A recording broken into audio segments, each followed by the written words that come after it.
Olá, meninos e meninas. Espero que esteja tudo bem com vocês, que tudo esteja tranquilo, que tudo esteja na mais santa paz, tá? Chegamos à nossa última aula do bimestre. Vamos mudar aqui o nosso apontador a laser. E o título é, nessa aula número 5, a desigualdade entre os homens como desafio da política. E a gente tem algumas habilidades, como desenvolver a habilidade de leitura, escrita, expressão oral, separar, distinguir a perspectiva de Platão, que é uma perspectiva pela natureza, da perspectiva de Rousseau sobre a desigualdade, a reconhecer o caráter insatisfatório, ingênuo e mesmo ideológico de certas explicações aceitas sobre o problema da desigualdade, identificar situações de desigualdade social, sobretudo no Brasil, e abordá-las de uma perspectiva problematizadora e crítica, e distinguir a argumentação de Rousseau acerca da origem da desigualdade e de como superá-la por meio do contrato social. Ok? A gente vai ter como material os slides, essa videoaula e o caderno do aluno, volume 2, que é o material mais importante porque é lá que estão as questões. Então a gente vai passar para a nossa conceituação, para a nossa explicação conceitual. E para a gente começar tudo isso, a gente tem uma pergunta. Existe uma diferença entre a ideia de diferenças sociais, e desigualdades sociais? Será que tem? Para a gente analisar do ponto de vista sociológico, filosófico, a gente tem duas ideias. Tá? Primeiro, as questões de diferenças sociais. Os homens são diferentes entre si. São diferentes a respeito dos bens materiais que possuem, são diferentes em relação à sua expressão religiosa, de personalidade, de inteligência, né? Alguns têm uma inteligência mais para algumas coisas, outros para outras. Por exemplo, tem gente que é muito mais safo para o esporte, é muito melhor na inteligência esportiva, né, sinestésica. Outros são mais intelectivos, são mais ligados à questão da leitura, do raciocínio. Então, nós temos aí uma infinidade de diferenças entre as pessoas de uma mesma sociedade. Essas diferenças, elas não são ruins, elas tornam a sociedade com toda essa diversidade e com toda essa riqueza social. Mas a nossa pergunta para essa aula ela é mais profunda do que só analisar a sociedade pelo ponto de vista das suas diferenças. Os filósofos querem entender e sempre se perguntaram em alguma situação em relação a isso, sobre qual a causa da desigualdade social e econômica. E ao contrário dos sociólogos que veem isso historicamente, né, isso em termos de conjuntura, os filósofos sempre se perguntam sobre a estrutura social, sobre conceitos mais profundos que ultrapassam até mesmo o momento histórico. E é nesse sentido que a gente vai ver alguns pensamentos que ultrapassam a questão histórica, a questão estrutural, que ultrapassa a questão histórica e a questão conjuntural da sociedade. Então são coisas que aparecem há muito tempo, né? E em toda a sociedade. Para a gente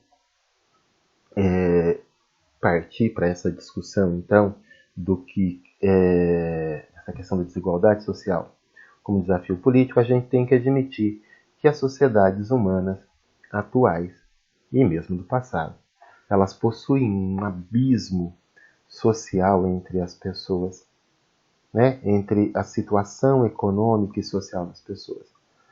O Brasil é um desses países, né? O Brasil está entre os países mais desiguais do mundo, né, onde essas desigualdades saltam aos olhos. E assim, quanto mais pobre o país, mais essa desigualdade salta.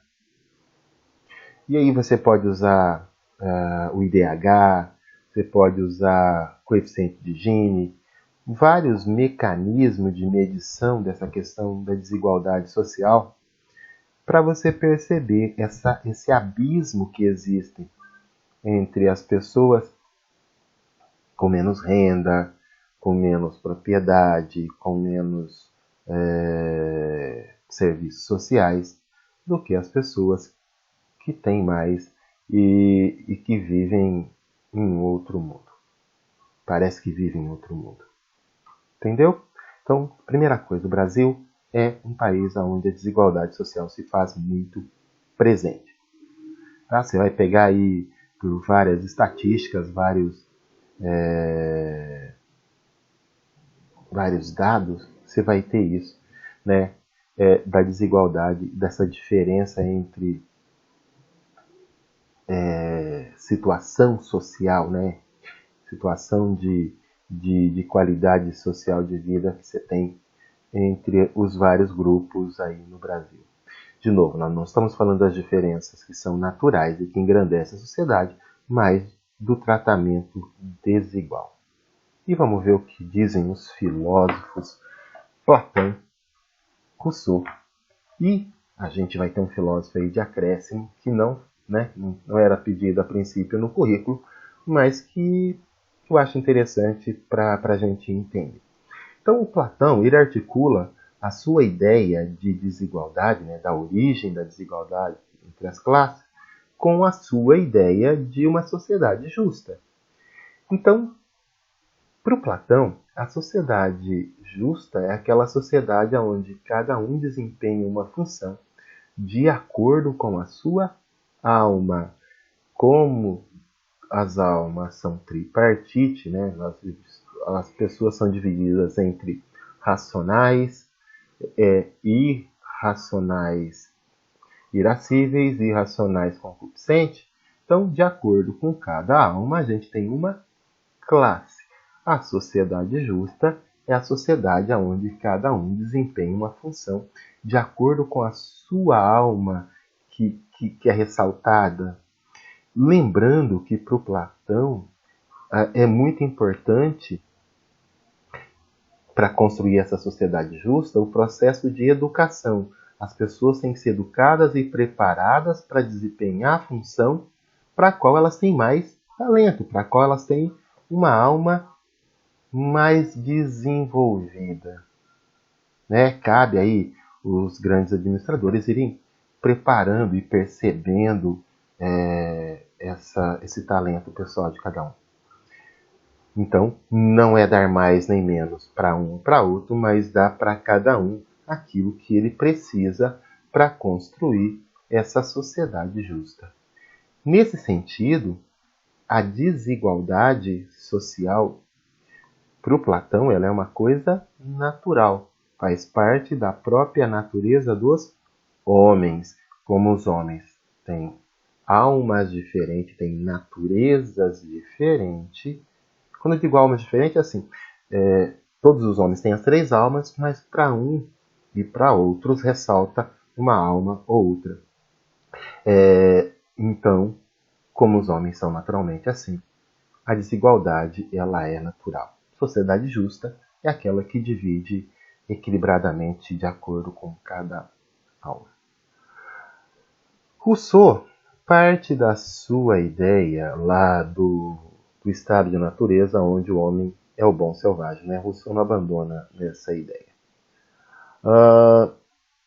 Então a gente tem em Rousseau algumas categorizações bastante interessantes. A primeira delas é a divisão entre a ideia de desigualdade natural, né? Muito parecido com aquilo que nós estamos fazendo aqui na aula, de verificar aquilo que é por natureza, né? Cada homem é diferente por natureza. Então, por exemplo, as desigualdades por natureza, um mais forte, um mais hábil em uma coisa, mais hábil em outra. Então, essas são as desigualdades naturais que o Rousseau admite. Contudo, há uma desigualdade que ela é de natureza política, social e econômica. Essa, segundo Rousseau, não me parece ser a desigualdade uma coisa natural. Parece que ela foi criada em algum momento pelos homens. E o Rousseau, no seu processo reflexivo, identifica esse momento da criação dessa desigualdade social e econômica com a invenção da propriedade privada. Então, a desigualdade ela é uma convenção. Ela foi algo que foi inventado, criado pelos homens. Não é algo que vem da natureza. Ao contrário, por exemplo, que diria Locke ou Platão, para o Rousseau, a desigualdade ela é uma criação, uma invenção dos homens a partir da criação da propriedade privada. O Rousseau tem, no texto dele diz umas coisas bastante interessantes, que ele fala assim, maldito os homens que aceitaram essa criação, essa invenção da propriedade privada, essa coisa do fato de uns terem e os outros não. Isso cria todas as desigualdades, toda a sorte de sofrimentos que a gente tem na sociedade humana. Então, é uma criação histórica dos homens. O Rousseau entende que não é possível a gente voltar atrás, né, e viver um momento onde a gente elimine essa propriedade privada. Pelo menos o texto dele não trata disso. Mas o texto dele trata de uma coisa muito interessante. A gente pode conseguir uma igualdade moral, uma igualdade formal, uma igualdade através de um novo pacto, ou seja, uma nova lei, baseado não só mais na vontade dos homens que são os grandes proprietários, mas na mão de todos os homens livres, ou seja, através do voto. Olha que interessante, a gente sair de uma desigualdade econômica e social para uma igualdade política, para uma igualdade jurídica. Todos os homens podem participar, né? Todos os homens livres, todos os homens que são cidadãos, podem participar de uma assembleia das decisões coletivas da sociedade. Ou seja, é uma igualdade baseada na vontade geral, né? Então, Rousseau sai lá dessa desigualdade econômica para uma igualdade política e jurídica. O terceiro filósofo, e esse é o extra, é o Karl Marx, né? E eu vou te chamar muita atenção para essa charge aqui que eu acho muito bacana, aonde mostra dois indivíduos, no caso, um representando a classe do proletariado, que tem apenas um pequeno pedacinho de pão ou de osso aqui, ó, enquanto para outro tem todos os alimentos, tem tudo aqui, ó, disponível, está gordo, né, vistoso, como dizem as pessoas, e quem está servindo esse homem é o Estado. Essa charge, segundo o pensamento marxista, é o retrato de uma sociedade capitalista. Mas vamos ver como é que o Marx trata essa questão da desigualdade. O Marx, semelhante a Rousseau, ele vai buscar na história, né, no estudo da história, a origem da desigualdade, não na natureza dos homens. Então, para o Karl Marx também, essa desigualdade é uma criação humana, ela é uma convenção. E o Marx percebe, nas suas análises, que a forma como os homens organizam a propriedade privada faz com que os homens organizem também a economia. Então a gente tem modo de produção asiático, modo de produção escravista, modo de produção feudal, modo de produção mercantilista, modo de produção capitalista. Ou seja, Conforme vai se organizando a propriedade dos meios de produção, a propriedade privada dos meios de produção, vai se organizando também a forma como os homens trabalham. E a forma como os homens trabalham, a forma como os homens produzem, determinam quem possui propriedade e quem não possui propriedade. O que o Marx percebe é que, conforme esses meios de produção mudam de mãos durante o decorrer da história, a história muda, a história evolui. Então, esses grupos que detêm ou não a propriedade são as classes sociais, são as chamadas classes sociais. E essas classes sociais estão sempre em constante conflito daquele que é dono da propriedade com aquele que não é proprietário, com aquele que apenas trabalha. E aí a gente chega no capitalismo, que também a gente tem esse conflito entre os burgueses capitalistas, proprietários dos meios de produção, e os operários, né, que são os proletários. Essa luta vai dar origem ao pensamento que a construção de uma sociedade onde não exista mais a propriedade privada, consequentemente, não tenha mais a divisão de classes, que é uma sociedade socialista e, na sequência, uma sociedade comunista. Então, só lembrando, antes que alguém te fale alguma coisa, nenhum dos socialismos praticados vão muito de acordo com aquilo que era a utopia política do Karl Marx, né, no sentido de criar uma sociedade sem classe, uma sociedade sem desigualdade. Então, o sonho do Marx para criar uma sociedade justa seria uma sociedade sem classe, sem a luta de classe. Consequentemente, uma sociedade sem propriedade privada.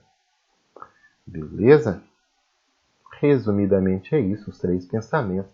É óbvio que você vai querer ler mais, né, se informar mais, né, para entender cada vez mais esse assunto. Está cheio de vídeos bacanas aí na internet, está cheio de textos bacanas. Você tem também os textos aí no seu livro didático que vão te ajudar a entender muito mais a fundo tudo isso. Vamos às atividades. A primeira questão é: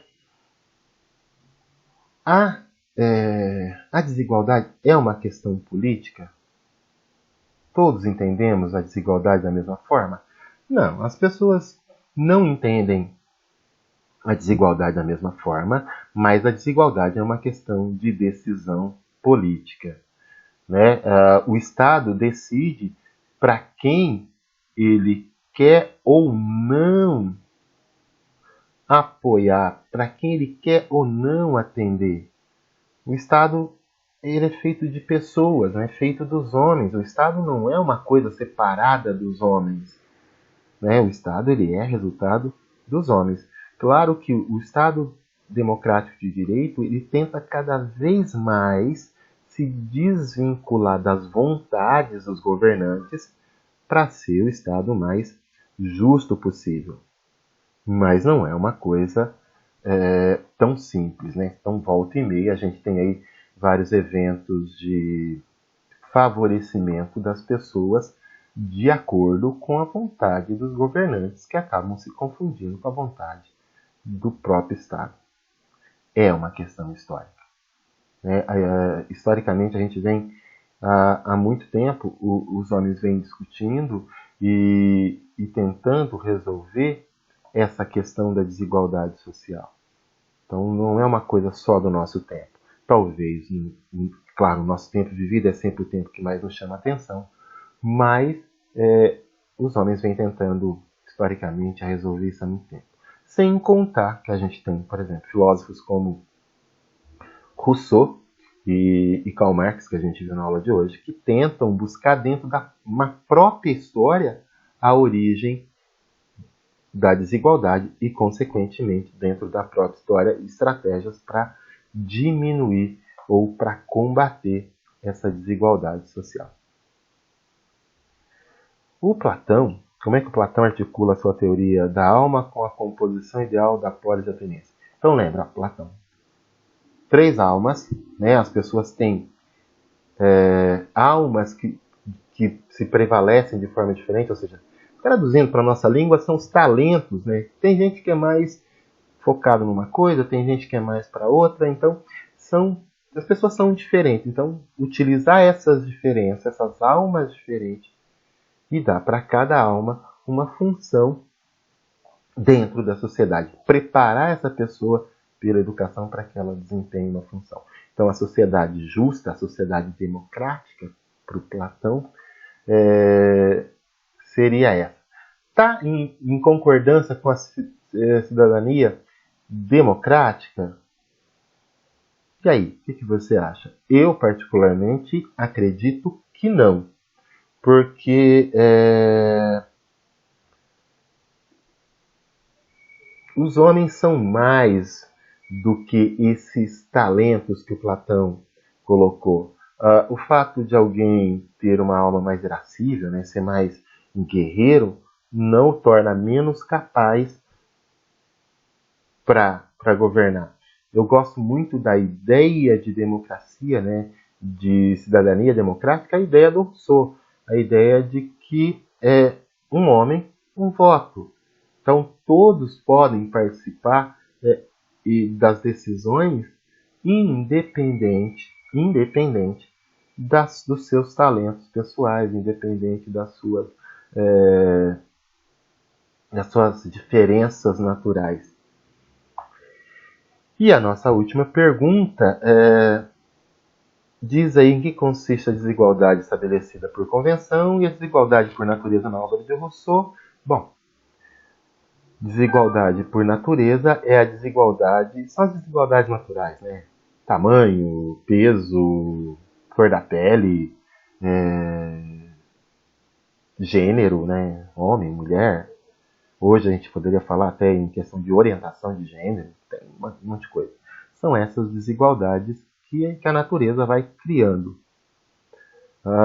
Já a desigualdade por convenção é a desigualdade provocada pela propriedade privada e que, para o Rousseau, só vai ser resolvida essa desigualdade com a criação de uma sociedade democrática onde todos possam participar através do voto. Ok? Eu espero que tenha ajudado a compreender esse tema que parece complicado, mas não se esgota aqui só nessa aula, né? Tem coisa aí para muito debate, muita discussão, muito estudo, muito aprofundamento. E lembrando que as ideias filosóficas elas não se excluem, elas se completam, né? Elas vão colocando cada uma o seu tijolinho para que a gente compreenda cada vez mais o ser humano e o mundo no qual a gente vive. Beleza? Um abraço, tudo de bom, boa semana para todos, se cuidem. Vamos aqui concluindo, então, aqui como eu sempre termino, bons estudos e sucesso!